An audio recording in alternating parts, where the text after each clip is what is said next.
Halo, selamat pagi anak-anak. Bagaimana kabar kalian? Semoga selalu dalam keadaan sehat ya. Nah, berjumpa kembali pada pembelajaran online. Hari ini kita akan belajar penjumlahan dan pengurangan pecahan desimal dan persen. Materi matematika kelas 5 semester 1. Nah, materi pertama yaitu mengenal pecahan desimal. Nah, anak-anak, pernahkah kalian melihat penulisan bilangan seperti 2,5, 0,72, 1,504.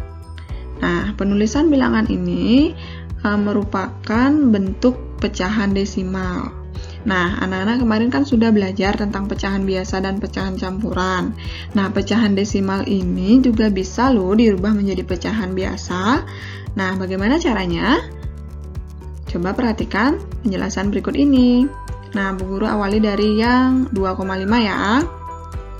Nah, coba perhatikan angka di belakang tanda koma. Angka 5, ada berapa angka 5 di belakang tanda koma? Hanya ada satu ya anak-anak. Jadi bilangan ini dinamakan bilangan desimal yang memiliki satu angka di belakang koma. Nah, yang harus anak-anak ingat, jika satu angka di belakang koma berarti dia penyebutnya itu diubah menjadi 10. Ya, paham ya? Kalau satu angka di belakang koma, jadi penyebutnya menjadi per 10. Ya, caranya mengingat, satu angka di belakang koma berarti yang nolnya 1 ya, 10. Nah, bagaimana menuliskan pembilangnya? Pembilangnya itu anak-anak tinggal salin saja semua angka yang ada pada pecahan desimal. Semua angkanya di sini kan angka 2 dan angka 5. Jadi tinggal disalin saja. 25 per 10. Bisa dipahami ya anak-anak? Nah, untuk lebih jelasnya Bu Guru akan lanjutkan lagi ke 0,72. 0,72. Anak-anak perhatikan lagi angka di belakang tanda koma. Ada angka 7 dan angka 2. Jumlah angkanya ini kan ada 2 angka ya, ada angka 7 dan angka 2, 2 angka di belakang koma. Nah, kalau 2 angka di belakang koma, itu artinya per 100. Ya, 100 kan 2 nolnya. Jadi untuk mengingatnya begitu ya. Yang kalau 2 angka di belakang koma, berarti dia per 100, karena 100 kan nolnya 2. Nah, untuk menuliskan pembilangnya, seperti tadi anak-anak, tinggal disalin saja semua angka yang ada pada pecahan desimal. Itu angka 072. Nah, karena angka nolnya ini ada di depan, jadi angka nolnya ini boleh tidak ditulis. Jadi yang ditulis hanya angka 72-nya saja. Jadi 0,72 ini bisa dirubah menjadi pecahan biasa, yaitu 72 per 100. Nah, untuk yang terakhir, pasti anak-anak bisa sendiri nih. Anak-anak perhatikan bilangan di belakang tanda koma. Ada angka 5, 0, dan 4. Ada berapa angka di belakang tanda koma? Iya, ada 3 angka di belakang tanda koma ya. Kalau 3 angka di belakang tanda koma, berarti dia per berapa? Penyebutnya berapa? Yo, yang nolnya ada 3. Ya, benar, per 1000 ya. 1000 kan nolnya ada 3, jadi tinggal tulis saja penyebutnya per 1000. Kemudian pembilangnya gimana anak-anak? Pembilangnya itu tinggal disalin semua angka yang ada pada pecahan desimal, yaitu angka 1, 5, 0, dan 4. Nah, bagaimana dengan angka nolnya ini? Apakah perlu ditulis? Nah, karena angka nolnya ada di tengah-tengah, jadi dia harus ditulis ya. Jadinya 1504 per 1000. Ingat ya anak-anak, kalau nolnya itu ada di tengah-tengah, dia harus ditulis. Nah, kalau nolnya itu ada di depan atau tempatnya paling terakhir, baru boleh tidak ditulis. Kalau dia ada di tengah-tengah, harus salin semuanya. Bisa dipahami ya anak-anak? Baik, Bu Guru akan lanjutkan mengenal bentuk persen. Nah, siapa di sini yang suka belanja di mall atau di toko-toko yang sering dapat diskon 20%, 50%, pasti sering melihat tanda persen. Nah, persen itu biasanya ditulis dengan tanda seperti ini ya anak-anak. Ini artinya per 100. Nah, untuk lebih jelasnya coba lihat penulisan bentuk persen. 50%, 9%. Nah, 50% ini bisa dirubah menjadi pecahan biasa. Caranya adalah dengan mengubah penyebutnya menjadi per 100. Kenapa langsung bisa per 100? Karena ada tanda persen ini, jadinya dia sama artinya dengan per 100. Nah, bagaimana menuliskan pembilangnya? Pembilangnya anak-anak tinggal lihat saja angka di depan tanda persen. Berapa angkanya? Ya, 50 ya, jadi tinggal disalin saja 50 per 100. Nah, kembali lagi seperti materi di awal, per 100. Masih ingatkah anak-anak per 100? Per 100 ini artinya berapa angka dia di belakang koma. Anak-anak cukup lihat 0 yang ada di angka 100. Sudah 2 kan? Jadi per 100 itu artinya 2 angka di belakang koma. Nah, sekarang kita rubah 50 per 100 menjadi bentuk desimal. Nah, 50 per 100 diubah menjadi bentuk desimal akan menjadi 0,50. Nah, ini sudah 2 angka di belakang koma kan?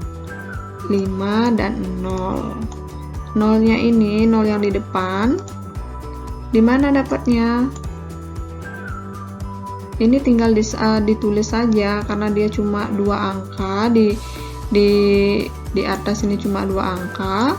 Jadi untuk menuliskan bentuk desimalnya, salin dulu kedua angka di belakang koma, kan sudah 2 angka. Kemudian di sini kan masih kosong nih, berarti diganti dengan angka 0. Bisa ya? Nah, kita lanjut yang 9% ya. 9% ada tanda persen, berarti artinya dia per 100. Ada tanda persen artinya per 100 ya. Nah, untuk pembilangnya anak-anak tinggal lihat saja angka di depan persen. Angka berapa itu? Ya, benar, angka 9. Ini jadinya 9 per 100 ya. Nah, sekarang kita rubah jadi pecahan desimal. Nah, ingat kembali, per 100, 100 nolnya 2, berarti dia harus 2 angka di belakang koma. Nah, gimana jadinya? Ya, 9 per 100 jika dirubah menjadi pecahan desimal akan menjadi 0,09. Nah, coba anak-anak perhatikan. Di sini kan cuma ada 1 angka, jadi tulis dulu paling belakang. Nah, kemudian yang di depan angka 9 ini kan kita sudah tidak ada angka di sini. Jadi ganti dengan 0 saja. 09. Kan sudah 2 angka. Kemudian kita buatkan bentuk desimalnya yang isi koma yaitu 0,09. Bisa dipahami ya?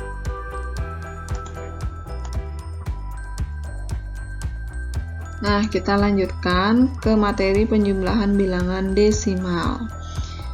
Nah, contohnya yaitu 1,75 ditambah 0,25.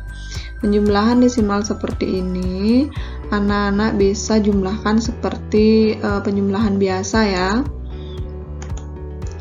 Tulis dulu 1,75, kemudian di bawahnya 0,25. Ini dihitung susun gitu ya anak-anak. Tapi anak-anak harus perhatikan tanda komanya ini harus lurus ya. Tanda komanya ini harus lurus. Tidak boleh dia maju 1 angka atau lebih mundur 1 angka, nggak boleh. Ini harus lurus komanya. Nah, kemudian kalau sudah lurus komanya baru dijumlahkan seperti biasa dari belakang ya, tidak boleh dari depan menjumlahkan, harus dari satuan, yaitu 5 tambah 5. 5 tambah 5 berapa? 10 ya, berarti ditulis 0, kemudian simpan 1 di sini, kemudian 7 tambah 2 9 tambah simpanan 1 jadi berapa? Jadi 10 ya, jadi ditulis 0 lagi, kemudian disimpan 1.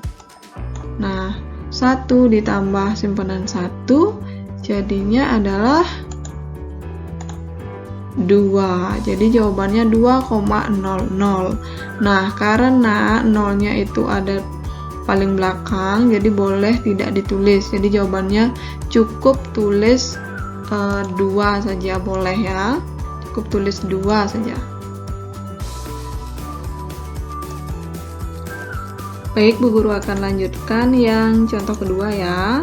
3,68 ditambah 4,7. Nah, kita jumlahkan seperti biasa. Gunakan penjumlahan susun ya. Jadi tulis dulu 3,68, kemudian di bawahnya tulis 4,7. Ingat, komanya harus lurus. Tanda komanya ini harus lurus ya. Nah, jika sudah lurus tanda komanya baru dijumlahkan seperti biasa. 8 ditambah ini kosong ya. Boleh anak-anak kosongkan saja atau mau diganti dengan angka 0 juga bisa. Nah, ini artinya 8 ditambah 0. 8 tambah 0 berapa anak? 8 ya. Kemudian 6 ditambah 7. 6 ditambah 7 itu 13. Tulis 3, disimpan, simpannya simpan 1 di sini. Nah, kemudian 3 ditambah 4, 7 tambah simpanan 1 jadinya 8. Jadi jawabannya itu 8,38. Gampang kan anak-anak? Jadi tipsnya kalau penjumlahan bilangan desimal itu, yang pertama adalah perhatikan dulu jumlah angka di belakang tanda koma. Nah, kemudian jika anak-anak sudah memperhatikan jumlah angka di belakang tanda koma, tinggal anak-anak jumlahkan menggunakan hitung susun dengan posisi tanda komanya itu harus sama, lurus ya, seperti yang Bu Guru beri tanda merah ini.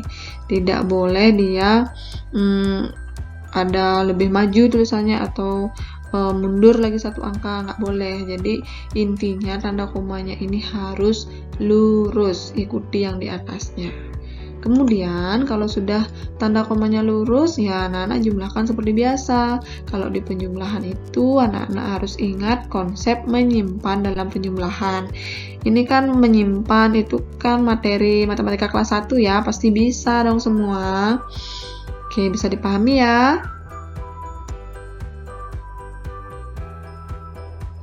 Nah, tadi penjumlahan sudah, sekarang kita lanjut ke pengurangan bilangan desimal. Nah, caranya hampir sama ya anak-anak, cuma tanda penjumlahannya diganti dengan tanda kurang saja. Coba perhatikan contohnya, 12,98 dikurang 7,25. Penyelesaiannya sama, yaitu tinggal dituliskan saja 12,98, kemudian di bawahnya 7,25. Ingat, tanda komanya harus lurus, tidak boleh ya maju 1 angka, nggak boleh, harus lurus intinya. Nah, kemudian dikurangkan menggunakan pengurangan susun. Kemudian anak-anak kurangkan dari dari belakang, tidak boleh dari depan ya, harus dari belakang. 8 dikurang 5, ya dapat 3. Kemudian 9 dikurang 2. 7, tanda komanya ikut turun tanda koma. Kemudian 2 dikurang 7 kan tidak bisa. Karena tidak bisa jadi harus pinjam 10. Jadinya di sini berapa anak-anak? 10 tambah 2 di sini jadinya 12 ya. Nah, 12. Ini coret angka 2-nya sudah diganti dengan angka 12. Sekarang 1-nya sudah dipinjam, ini jadi 0 kan. Jadi 12 dikurang 7. 12 dikurang 7 berapa anak-anak? Ya, 5. Kemudian 0 yang di depan ini boleh tidak ditulis. Jadi jawabannya adalah 5,73. Mudah kan? Nah, ini sama seperti pengurangan biasa. Jadi anak-anak kalau di pengurangan harus ingat konsep meminjam. Kalau di penjumlahan tadi kan ingat konsep menyimpan. Nah, sekarang kalau di pengurangan itu ingat konsep yang meminjam. Nah, sekarang Bu Guru lanjutkan untuk contoh yang kedua. 35,68 dikurang, ya ini ya salah tanda. Bu Guru ganti ya, jadi dikurang. Oke, Bu Guru ganti dikurang ya. 35,68 dikurang 14,7. Nah, sama seperti yang contoh yang A, tinggal ditulis 35,68, kemudian tulis di bawahnya 14,7. Ingat tanda komanya harus lurus ya. Tanda komanya harus lurus, tidak boleh mereng sedikit pun nggak boleh, harus lurus. Nah, kemudian dikurangkan seperti biasa. 35,68 dikurang 14,7, kurangkan dari belakang. 8 dikurang, nah ini kan kosong, nggak ada angka nih, ini artinya 0 di sini ya, cuma tidak ditulis dia. Kalau anak-anak mau menambahkan juga boleh. 8 dikurang 0 berapa anak? Ya 8 ya. Kemudian 6 dikurang 7, nah 6 kurang 7 kan tidak bisa ya. Kalau tidak bisa, ingat konsep meminjam. Pinjam, jadinya di sini yang berapa di sini? 10 ya. 10 tambah 6 jadinya di sini 16 ya. 16. Nah, coret 6-nya sudah diganti sama 16, kemudian 5-nya sudah dipinjam 1, tinggal berapa anak-anak? Ya, tinggal 4 ya. Jadi baru dikurangkan seperti biasa. 16 dikurang 7. 16 dikurang 7 berapa? Ya, 9 ya. Kemudian 4 dikurang 4, 0. Kemudian yang di depannya 3 dikurang 1, 2. Jadi jawabannya adalah 20,98. Ini pengurangan dan penjumlahan itu masih mudah ya materinya. Tipsnya adalah anak-anak harus ingat tanda komanya itu harus lurus. Kalau sudah lurus tanda komanya kemudian dikurangkan seperti biasa, pasti jawabannya benar ya. Ini ada beberapa tips dari Bu Guru. Yang pertama yaitu perhatikan jumlah angka di belakang tanda koma. Setelah anak-anak perhatikan jumlah angkanya, kemudian anak-anak tuliskan pengurangan susunnya, kemudian ingat posisi tanda komanya itu harus sama, lurus ya, ikuti yang di atasnya. Nah, kalau sudah ditulis seperti ini, nanti anak-anak tinggal kurangkan seperti biasa. Nah, kalau di pengurangan anak-anak harus ingat konsep meminjam dalam pengurangan. Bisa ya?